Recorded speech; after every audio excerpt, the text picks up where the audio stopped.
Brainwash with Dr. Tom, and guitar picks with Joel Landau. The Nashville Skyline Rag, Bob Dylan.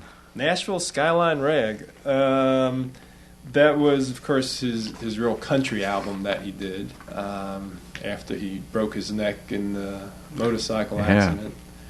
Which, interestingly, the last line in John Wesley Harding, the album before Nashville Skyline, is, well, the last two songs are little country things. I'll Be Your Baby Tonight and Down Along the Cove. But the one before that, There Was a Wicked Messenger, the last line in that is, and he learned these few words which he took to his heart: if you cannot bring good news, then don't bring any. And then he did Nashville Skyline, which is just all real light country. Yeah. Not very deep songs. But I love that kind of music, and that was a lot of my influence in college when I was first playing the guitar professionally, was listening to things like that with country cooking and Nashville Skyline. I just enjoy it a whole lot. I think it's a very high level of skill on the playing, and at the end of it, it has that little bit where they trade off instruments doing little licks. Which on my CD Midnight, at the end of it, I do that. It's like 6 different instruments take turns doing a riff, and Nashville Skyline's what put that idea in my head. So that's one you can actually pinpoint something very directly. Yeah. Yeah. Can you tell us about your current gig and the folks you currently play with? Oh, yeah. I'm in a band called One String Over. There's 4 of us. Myself, John Paul McNeil, Brad Reeves, and Renee Henry. And we've all been playing 30, 40 years. We all sing, though the other 3 people do excellent harmonies. I sometimes harmonies. I don't harmonize. And we just get great feedback too. We had a local agent say, "You're the best vocal band I've ever heard." Wow. And that's just an amazing compliment coming from this guy who's been out in the professional business world a long time. And we all play a couple of instruments. I play guitar and mandolin. Brad plays guitar and lap steel. John Paul plays some guitar, some mandolin, and banjo. He plays guitar and harp. Her main instrument is piano, actually, but we haven't figured out how to work keyboards into what we do. I play some keyboards too, and some harmonica. It's Brainwash with Dr. Tom, and guitar picks with Joel Landau. Again, Bob Dylan, Tomorrow is a Long Time. I thought a couple of times about putting that on here. The only version I've heard is him doing it as a solo, playing the guitar and singing it. And there's nothing fancy about it. It's a real simple song, but it's a pretty melody and just beautiful words. And that one, it's the lyrical content, that the poetic nature of the lyrical content of the lyrics that is inspiring to try and create these beautiful images like he does. And of course, a lot of his work, he's known for his images and what he can conjure up. And this song is just a good example of something that one person can do, and it goes over well. Even though we're early on in the list, it's really more of songs that influence you as a songwriter, as opposed to necessarily a performer. Would you say? Yeah, I would say that. And it's there's a lot of folk and country influence starting. And when I was first playing, I was playing professionally. Well, my first professional gig was in front of my 9th grade auditorium class, playing Malagrania on an electric guitar. And you got paid for it? Oh, no.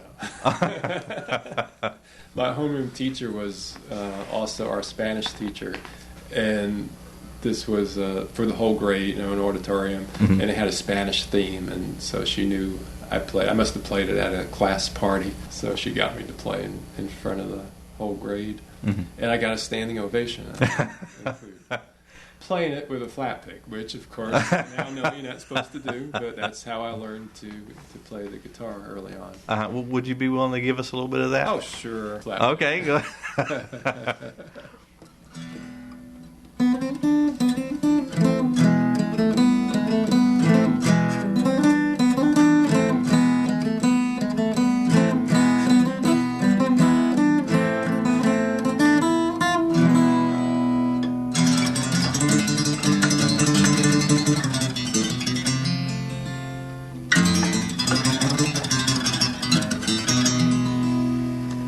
short version.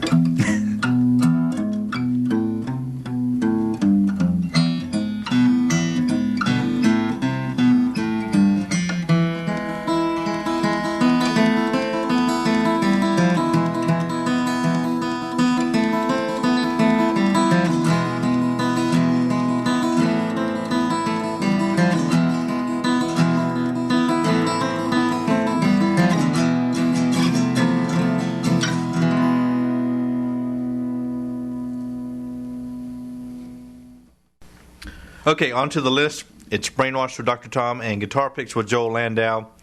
The Flying Burrito Brothers, Sin City.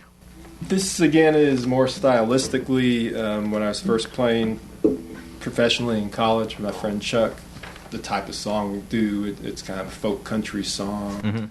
Mm-hmm. New Riders of the Purple Sage was also, we did some of their material, which was similar. This song, it's a vocal duet throughout the song, which is a style I like doing. Again, it's more stylistically, and it was the only Flying Burrito Brothers song that I could find a copy of. It's not necessarily my favorite, but it just shows that style that interested me at the time. I remember Main Street Moan is one that just really grabbed me. I just love the picking on it. I'm a little unusual for musicians in that I don't listen to nearly as much music as it seems most musicians do. Mm-hmm. I usually like it quiet when I'm at home. I know some people got music going all the time or TV on or something. I usually prefer it quiet. Can you remember maybe the first song that you wrote? It was an instrumental, and it might have been one that's on my CD, Renee. Okay.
So, granted, we're talking about influences, and perhaps some of these songs have inspired you. But what it inspired you for that particular piece right there, Renee?